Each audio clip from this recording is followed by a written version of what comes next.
নমস্কাৰ আপোনালোকে চাই আছে ক্ৰিকেট গুৰু আছাম ইউটিউব চেনেল আজি আইপিএলৰ আন এটা খবৰ লৈ মই আহি আপোনালোকৰ মাজত উপস্থিত হৈছোহি সো এইটো এটা ভাল খবৰ বুলি নহয় বেয়া খবৰ টাইপৰে কথা সো আকাশ চোপ্ৰা আপোনালোকে জানে যে পূৰ্ব ক্ৰিকেটাৰ ভাৰতৰ পূৰ্ব ক্ৰিকেটাৰ এসময়ত আইপিএলও খেলিছিলে আইপিএলত অৱশ্যে ফ্লপ হৈছিলে ফাৰ্ষ্ট ক্লাছত ভাল ক্ৰিকেটাৰ হিচাপে জনা যায় ইণ্ডিয়াৰ কাৰণেও ফ্লপ হৈছিলে তেনেকুৱা এজন প্লেয়াৰ আৰু বৰ্তমান সময়ত তেখেতৰ ইউটিউব চেনেল আছে ক্ৰিকেট বিশেষজ্ঞ ধাৰাভাষ্যকাৰ কথা কয় ক্ৰিকেটত আপোনালোকে নিশ্চিতভাৱে চিনি পায় সো তেখেতে গুৱাহাটীত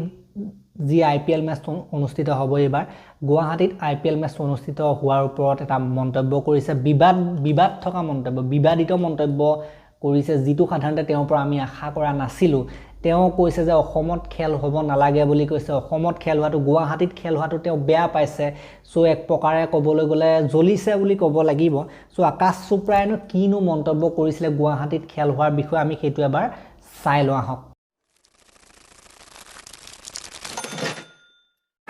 আকাশ চোপ্ৰাই মন্তব্য কৰে যে ৰাজস্থান আৰু গুৱাহাটী দেশৰ বেলেগ বেলেগ দিশত অৱস্থিত তেনে ক্ষেত্ৰত ৰাজস্থান ৰয়েলছে নিজৰ ঘৰুৱা মেচ কেইখন এনে এখন ঠাইত অনুষ্ঠিত কৰাটো আচৰিত লাগে যাৰ লগত তেওঁলোকৰ সম্পৰ্ক নগণ্য গুৱাহাটী কেৱল অধিনায়ক ৰিয়ান পৰাগৰ গৃহ চহৰ তাৰ বাদে আন একো নহয় ৰাজস্থান ভাৰতৰ পশ্চিমত আছে আৰু গুৱাহাটী পূবত আছে যদি কলকাতা নাইট ৰাইডাৰ্ছ দলে গুৱাহাটীত খেল পাতিলে হ'লে তেতিয়া মোৰ সেইটোত কোনো সমস্যা নাথাকিলহেঁতেন কাৰণ কলকাতা গুৱাহাটীৰ ওচৰতে আছে কিন্তু ৰাজস্থান ৰয়েলছে গুৱাহাটীত কিয় খেল পাতিবলগীয়া হ'ল সেইটো বুজাটো কঠিন অকল ৰিয়ান পৰাগ অধিনায়ক বুলিয়ে তাত খেল পতাটো মোৰ জ্ঞানৰ বাহিৰত সো আকাশ চোপ্ৰাই যি ধৰণৰ মন্তব্য কৰিছে এইটো কিন্তু একেবাৰে গ্ৰহণযোগ্য কথা নহয় আৰু এনেকুৱা ধৰণৰ মন্তব্য কৰি যদি আকাশ চোপ্ৰা কেনেবাকৈ তিনিখন মেচৰ ভিতৰত এখন মেচৰ ক্ষেত্ৰতো আমাৰ গুৱাহাটীলৈ আহিবলৈ হয় গুৱাহাটী আমাৰ অসমৰ মানুহে কিন্তু খেদিব এইটো কিন্তু বৰ খাটাং কথা আমাৰ অসমৰ মানুহবিলাক কিন্তু ভালত বহুত ভাল আৰু বেয়াত বহুত বেয়া সেইটো আপোনালোকক চাগে বেলেগকৈ ক'বলৈ দৰকাৰে নাই সেইটো আপোনালোক নিজেও অসমৰ মানুহ জানে সকলোৱে সো এনেকুৱা কথা কৈ পেলাই কিন্তু অসমত ভৰি দিবলৈ আহিলে পহু খেদা খাব এইটো একদম খাটাং কথা সো যিটো কথা কৈছে একেবাৰে গ্ৰহণযোগ্য কথা নহয় অসমত খেল হ'ব নালাগে বুলি কৈছে এইটো কিবা কথা হ'ল নেকি আৰু তেওঁক বুজি পোৱা নাই বুলি কৈছে যে একো তেওঁ পাত্তাই পোৱা নাই যে অসমত কি কাৰণে খেল হ'ব লাগে সেইটোও বুজি পোৱা নাই লজিক বিচাৰি পোৱা নাই আচলতে সো মেইন কথাটো হ'ল যে ৰাজস্থান টিমটোৰ নাম ৰাজস্থান ৰয়েলছ হওক বা অসমত খেল হৈছে তাত প্ৰব্লেমটো ক'ত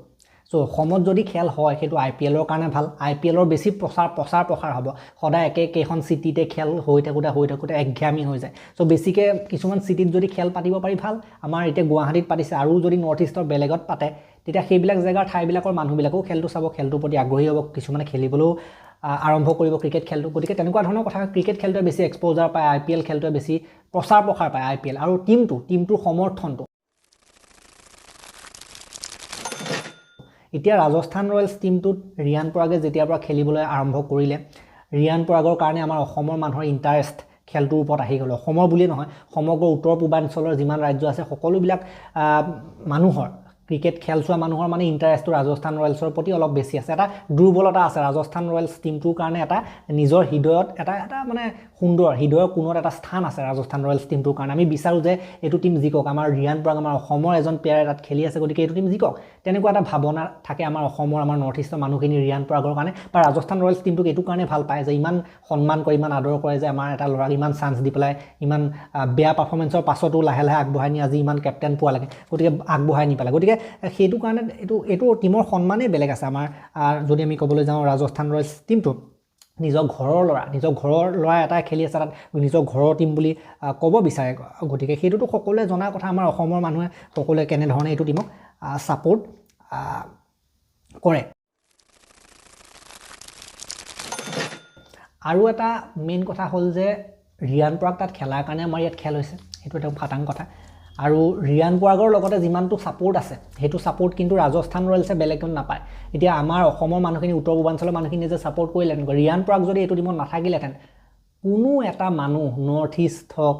বা আমাৰ অসমৰ হওক কোনো এটা ছিংগল মানুহে কিন্তু ৰাজস্থান ৰয়েলছ টিমটোক ছাপোৰ্ট কৰাৰ কিন্তু কোনো কাৰণ বিচাৰি নাপালেহেঁতেন এতিয়া আকাশ চোপ্ৰাৰ দৰে মানুহে ঘৰতে বহি পেলাই মুখেৰে এইটো ধৰণৰ মন্তব্য কৈ দিয়াটো সহজ কথাখিনি কৈ দিয়াটো সহজ কথা মুখেৰে যি টি কৈ থাকে তেওঁতো এনেই যি টি বকি থাকে এইটো আপোনালোকে জানেই যে ক্ৰিকেটৰ খেলতো যি টি ধৰণৰ কথা কয় বা আপোনাৰ ইউটিউব চেনেলতো তেখেতে যি টি ধৰণৰ কথা কয় কিন্তু এইবিলাক ঘৰত বহি পেলাই তেনেকুৱা ধৰণৰ লেকচাৰ দিবলৈ সহজ কিন্তু ৰিয়েলিটিটো চাব লাগিব আমাৰ অসমত ৰাজস্থান ৰয়েলছৰ যিটো বেছ সেইটো ৰাজস্থান ৰয়েলছৰ মানুহখিনিয়ে জানে বিশেষকৈ ৰাজস্থান ৰয়েলছৰ যিখিনি মানুহ টিমটো চলাই আছে তেওঁলোকে জানে যে ৰাজস্থান ৰয়েলছ টিমটো কেনেকৈ ধৰি ৰাখিছে আমাৰ অসমৰ ছাপৰ্টাৰসকলে গতিকে সেইটো ৰাজস্থানৰ মানুহখিনিয়ে জানে আমাৰ অসমৰ মানুহখিনিয়ে জানে কিছুমান ৰাজস্থানৰ মানুহো নাজানে ৰাজস্থানৰ মানুহো বিৰোধ কৰা আমি দেখিবলৈ পাওঁ যে অসমত খেল হ'ব নালাগে বুলি কৈছিলে বহুতে কৈ থাকে মাজে মাজে অসমত খেল হ'ব নালাগে বুলি ৰাজস্থানৰ সমৰ্থকসকলে কৈছে কিছুমানে যে আমাৰ ঘৰত হওক খেল কিয় অসমত হ'ব লাগে গুৱাহাটীত হ'ব লাগে এনেকৈ কৈছে আৰু এটা সময়ত আপোনালোকে জানি আচৰিত হ'ব যে কেছো দিছিলে হাইকোৰ্ট পৰ্যন্ত গৈছিলে যে অসমত খেল হ'ব নালাগে বুলি কিন্তু লাষ্টত হ'লগৈ কথাটো তেনেকুৱা হয় সো এইবিলাকতো হৈয়ে থাকে বহুতেতো অসমত খেলুৱাটো নিবিচাৰে এতিয়া কিছুমানে কয় যে অসমত এটা বেলেগ এটা টিমেই হ'ব লাগে ৰাজস্থানটো বেলেগৰ টিম হয় কিন্তু টিম হোৱাটো ইমান সহজ কথা নহয় আজিকালি IPL টিমবিলাকৰ দাম যেনেধৰণে উঠিছে 5,000 10,000 কোটিতকৈ ওপৰত গতিকে এইটো আমাৰ অসমৰ মানুহৰ কাৰণে তেনেকৈ সম্ভৱ নহয় ইমান হাজাৰ কোটি পেলাই মানে উলিওৱাটো ন অসমৰ প্ৰায়ভাগ মানুহৰ কাৰণে সম্ভৱ নহয় গতিকে সেইটো কথা ইমানখিনি আছিলে কথাটো বাকি আকাশ চোপ্ৰাই যিটো কথা ক'লে সেইটো একদম গ্ৰহণযোগ্য নহয় ইয়াৰ গ্ৰহণযোগ্যতা কিন্তু একেবাৰে নাই আৰু এইটো কথা কিন্তু